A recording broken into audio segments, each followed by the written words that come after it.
Good evening to you all. Welcome to the English News Bulletin, and for this edition, let's begin with the headlines. Survivors of the genocide against the Tutsi express gratitude for the support of their country, which has continued to show them love and care in the aftermath of the atrocities they endured.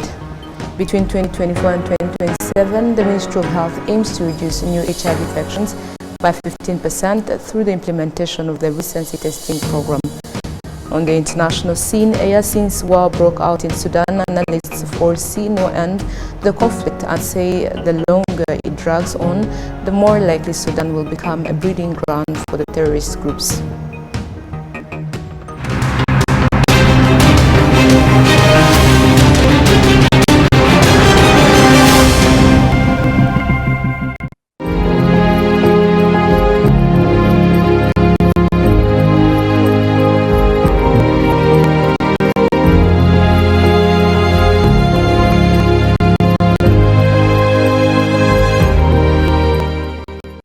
Glad to have your company tonight. My name is Olive Nete, and before we begin this edition, we continue to offer comfort to survivors of the 1994 genocide against the Tutsi.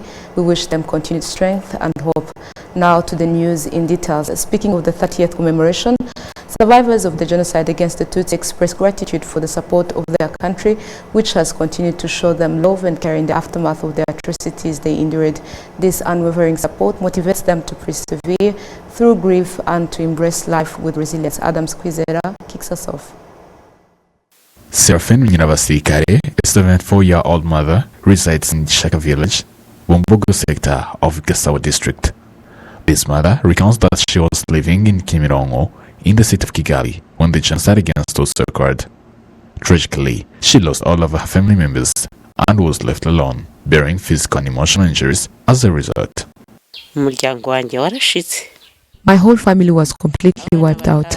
My 5 kids and their father. They found me while I was coming out from here and said that we found in Hotanyi. Then he took his knife and slaughtered my neck. As you can see, I still have that wound, but later I went for surgery. The Ministry of National Unity and Civic Engagement highlights that during genocide against Tutsi, women were among those who faced significant dangers.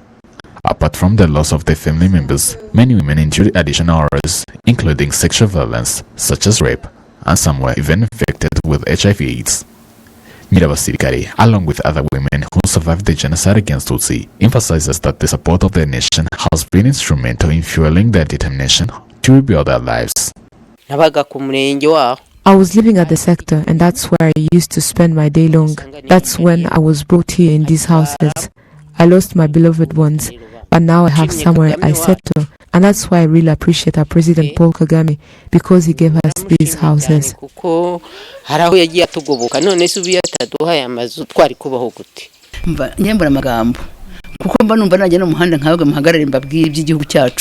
Sometimes I become speechless because I even feel like I can tell everyone about the good deeds our country did for us. The first thing I appreciate it is the way the country and the leaders and the parliament amended the law regarding the rights on properties, but now we are safe in our country. Sandrine Umutoni, the Minister of State in the Ministry of Youth and Arts, comments a remarkable courage exhibited by women who survived the genocide against Tutsi in 1994. The Ministry of National Unity and Civic Engagement highlights the Vegaga Hoso community, established by widows of the genocide against Tutsi as one of the earliest survivor-founded communities, whereas coming together has provided them with strength and instilled a sense of renewed hope and resilience in their lives. Adam Squizera, RwandaTV News.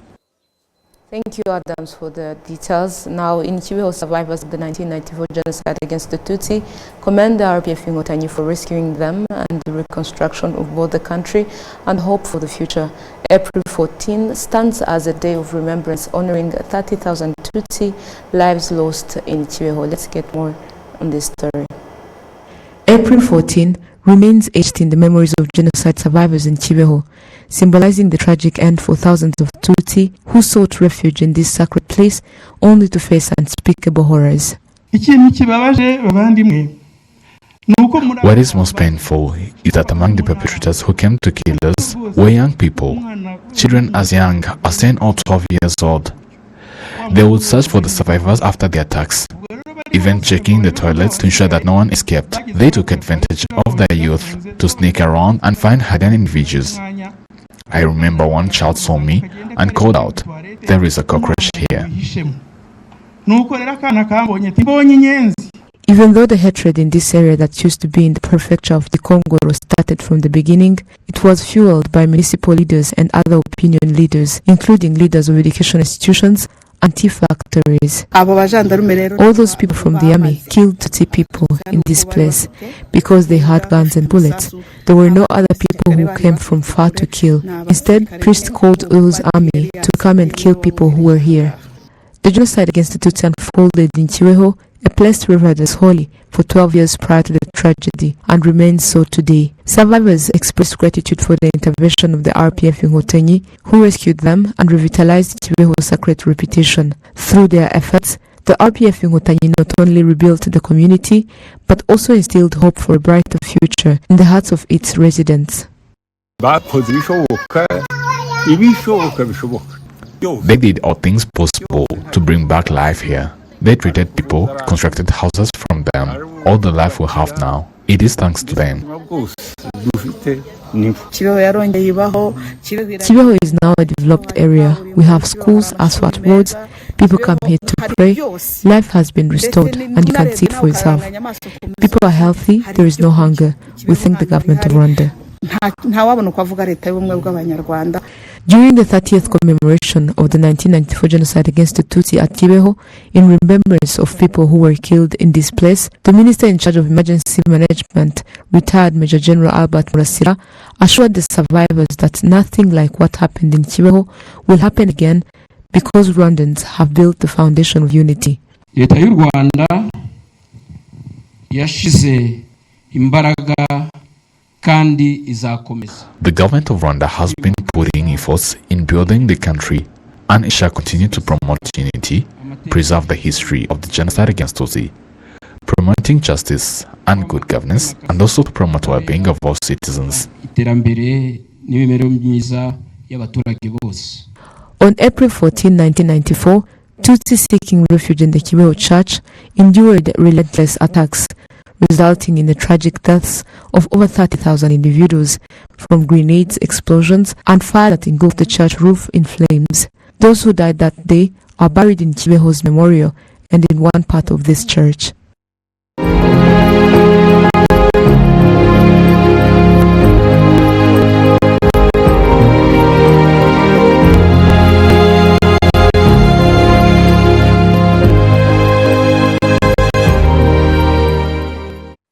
Now to health matters. Between 2024 and 2027, the Ministry of Health aims to reduce new HIV infections by 15% through the implementation of the recency testing program. Adam Squizera tells us more in this story. The youth under the age of 25 whom we encountered at Kimisagara Health Center, known as Coronum, affirmed that they had come to undergo HIV testing to ascertain their status. I just came here to get a test and see if I have HIV. I know better my status. I never got tested before because today it was my first time. And of course I'm nervous, but on the other hand, it's okay.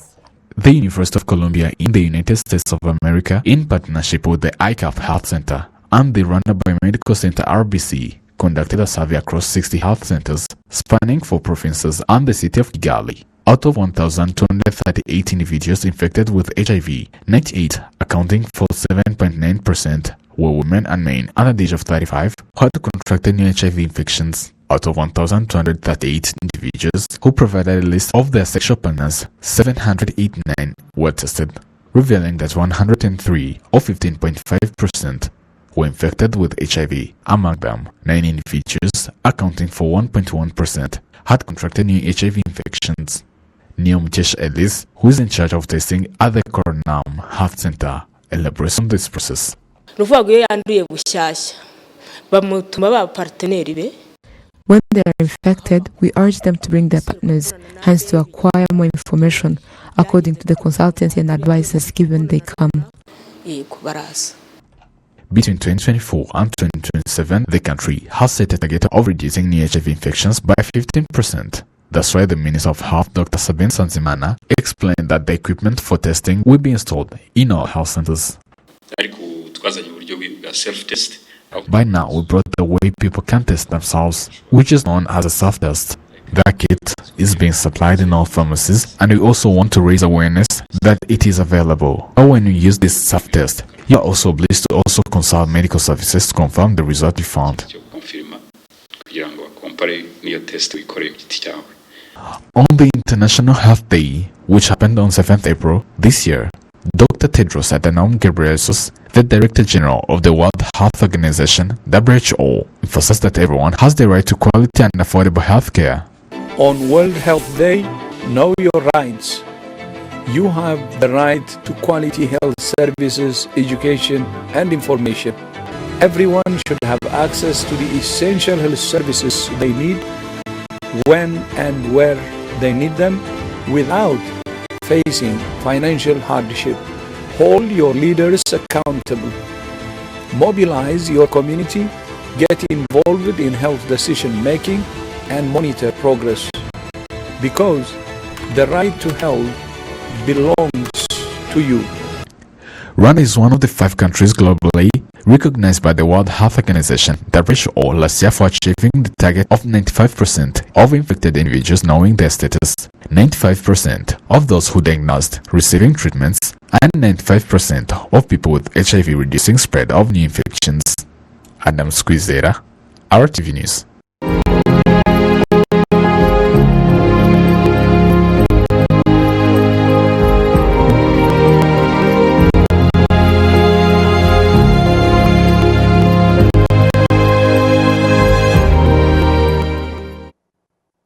Moving ahead, on Saturday, Rwandans and Friends of Rwanda living in Mozambique held commemoration events to remember and honor the victims of the 1994 genocide against the Tutsi. The events began with the laying of wreaths on genocide memorial at Rwanda's embassy in Maputo, followed by a 2.3-kilometer walk to remember, and finally presentations were made on the genocide against the Tutsi and testimonies were heard. The representative of Mozambique's government at the commemoration commended Rwanda for her resilience and development, and as well as the assistance that has been provided by Rwanda in fighting extremists in the Mozambican province of Cabo Delgado. On his part, Rwanda's ambassador to Mozambique, His Excellency retired Colonel Donat Ndamage, stressed that the UN and its member states should put in place laws to follow up on genocide suspects hiding in different countries around the world, and also thanked the government of Mozambique for signing an extradition treaty with Rwanda. And the United Nations resident coordinator in Mozambique also addressed those gathered and called for genocide to never be allowed to happen again, and commended Rwanda for showing the world that effective reconstruction and even development is possible, even in extreme cases, and expressed remorse for the way the international community failed to stop the genocide against the Tutsi, despite having the means to do so, saying what happened in Rwanda in 1994 should stand as a lesson to the world always. Moving ahead, in Rutsiro district, over 214 families in Chinunu were completely wiped out during the 1994 genocide against the Tutsi. The perpetrators failed to fulfill their genocidal ambitions, and survivors have found resilience, refusing to succumb to despair. Their determination to rebuild has transformed Chinunu into a flourishing touristic destination, marking a testament to their strength and perseverance. We have details.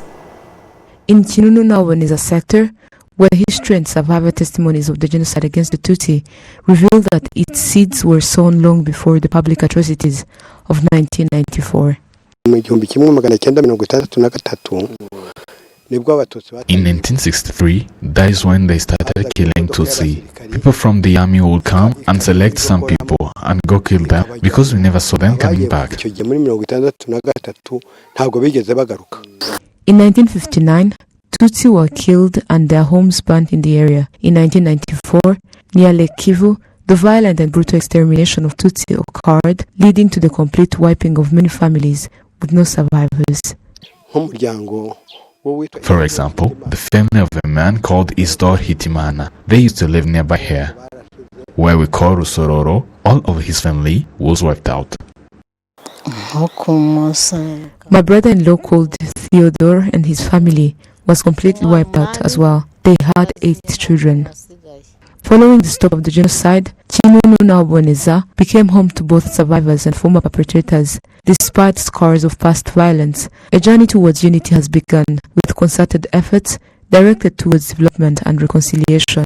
Unity and working together without prioritizing race have given rise to joint development projects in the vicinity of Lakivu. These initiatives focus on tourism, coffee farming, and education. As a result, the landscape of Kinunu is evolving, with many recognizing it as a promising hub for future tourism endeavors. Nowadays we are building story buildings because this is the victory from good.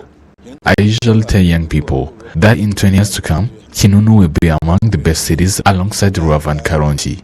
They will laugh at me, but slowly they are noticing it. We are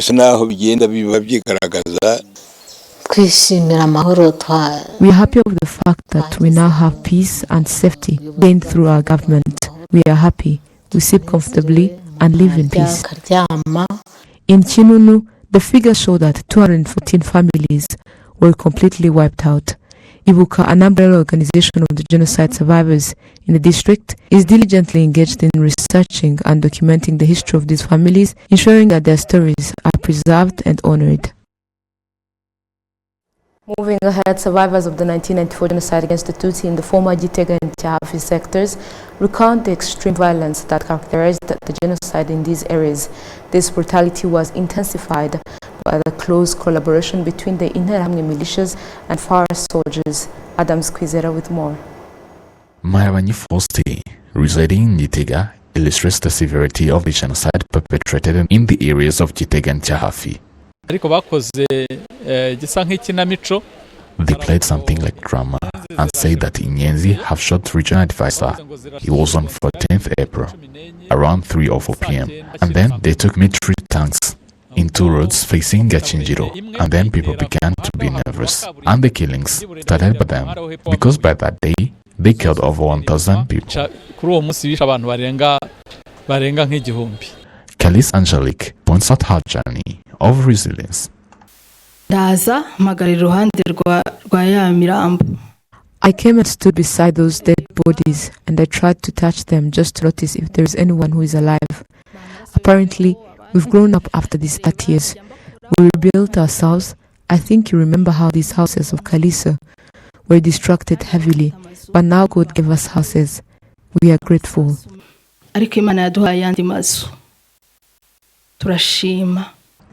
Eminga Nziza, the district executive administrator of Nyarugenge district, emphasized that commemoration is a pivotal act contributing to the nation building process.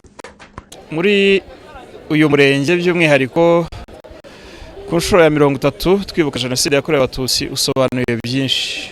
In this sector particularly, as we are commemorating for the 30th genocide against Tutsi, it means a lot on the journey we've made in progress and rebuilding after the genocide against Tutsi.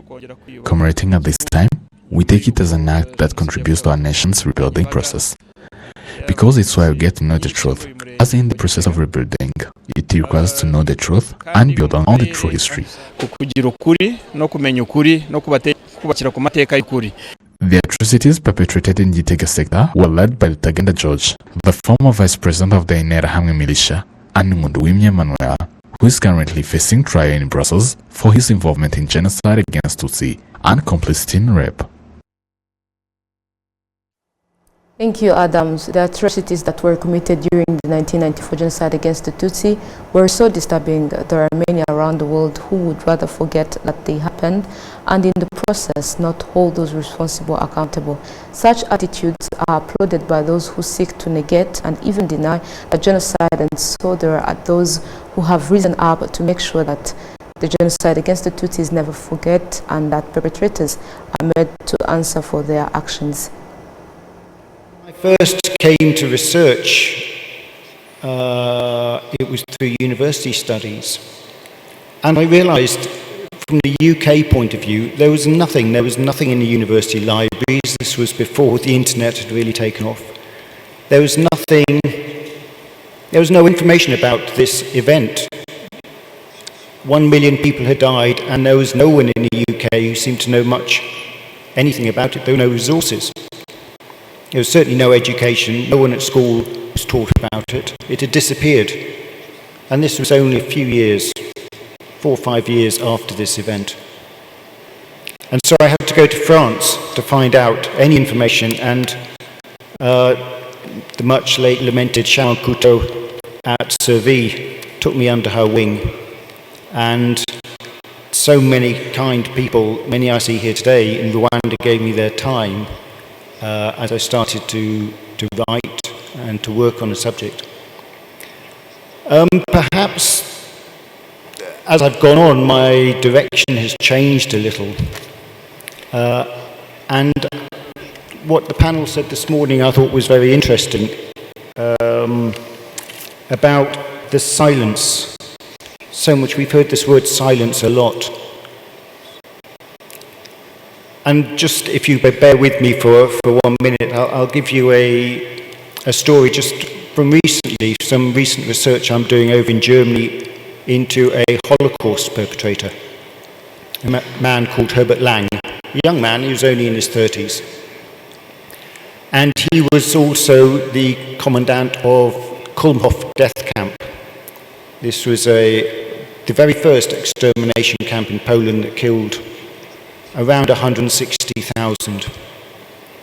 This particular commandant also took part in the euthanasia program, so he'd drive his van around Poland and empty mental hospitals into his gas van. I wanted to find out some more, so I wrote to his former town where he grew up to see if they could find any records on him. And I went to visit him. And amazingly, there were his school records there. And he was in the same class as another boy who turned out to be one of the main resistors to Hitler. So in the same class, two people who took the opposite path. And I found where he lived, Herbert Lang. And by coincidence, it's a town museum. And the town museum, you go in and it has lots of details on all the residents of the house and who's lived there over 500 years. But was there any mention at all of Herbert Lang? Nothing. In fact, the archivist had never heard of him. Silence. And yet, his classmate who led the resistance has a school named after him in the town, and has a street named after him, has a big memorial stone, a big part in the cemetery. So the resistor is known, is talked about very proudly, but history has edited the man who killed 200,000 individuals. And it strikes me in the UK, that is what we have done. We have edited out the perpetrators. We are a nation of 70,000 people, and if you can find 100 who know the name Bagasora, I would be surprised. Zengyumva, Bizimungu, Bizimana, none are known. And of course, for genocide deniers, this is wonderful. What they love is in a big empty space. If there's no perpetrator, then there's no crime. So for me, for the work I've been doing for the last 10 years, my last book, it's about bringing the perpetrators back centre stage. Because I'm fed up in the UK of constantly talking, when people mention Rwanda, it's always about President Kagame, which unfortunately is not in a good way. They have forgotten the crime that took place and the criminals who were centre stage. And I think it's putting them back, because I found it's the one thing deniers don't want to talk about. It's the perpetrators. So Alain and Servie and FIDH and so many wonderful people in France, and Eric in Brussels, and they're centre stage there. But in the UK, in the US, in Australia, in the Commonwealth nations, they've been forgotten. They've been edited out. It's like Herbert Lang, they don't exist. So for me, let's put them back centre stage where they belong. They are responsible for what happened here, and we almost have a responsibility to talk about them as well, to bring them back onto that stage where they don't want to be. And the story brings us to the end of tonight's bulletin, but before we leave, a quick reminder of our top stories. Survivors of the genocide against the Tutsi express gratitude for the support of their country, which has continued to show them love and care in the aftermath of the atrocities they endured. Between 2024 and 2027, the Ministry of Health aims to reduce new HIV infections by 15% through the implementation of the recency testing program. On the international scene, since war broke out in Sudan, analysts foresee no end to the conflict and say the longer it drags on, the more likely Sudan will become a breeding ground for terrorist groups.